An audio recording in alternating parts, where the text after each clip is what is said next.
This is the Wacom Intuos S drawing tablet, a compact but capable creative tool that balances portability with professional-level responsiveness.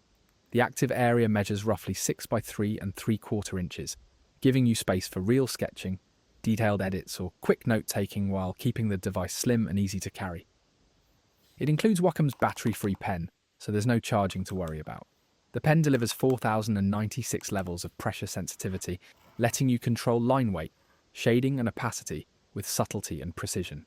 Spare nibs store inside the pen, and the stylus itself feels balanced and comfortable for long sessions. Setup is simple. Connect by USB and the tablet works with Windows, Mac, Chrome OS, and many Android devices.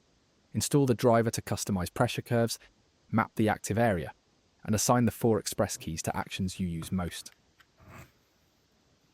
Those buttons save time during workflow, undo, brush size, zoom, layer switches, so you stay in the flow without reaching for the keyboard.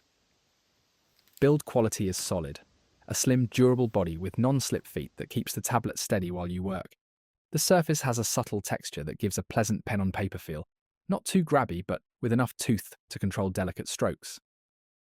Latency is low and tracking reliable, so lines feel immediate and responsive. The Intuos S integrates with major creative apps such as Photoshop, Illustrator, Clip Studio, and Krita, so pressure-sensitive brushes behave as expected. It's ideal for students, hobbyists, and professionals who need a fuss-free, dependable tablet for illustration, retouching, digital painting, or teaching. Wacom is widely regarded as the industry standard in pen tablets. Compact, precise, and dependable, the Wacom Intuos S gives you professional drawing control in a travel-friendly package that simply works.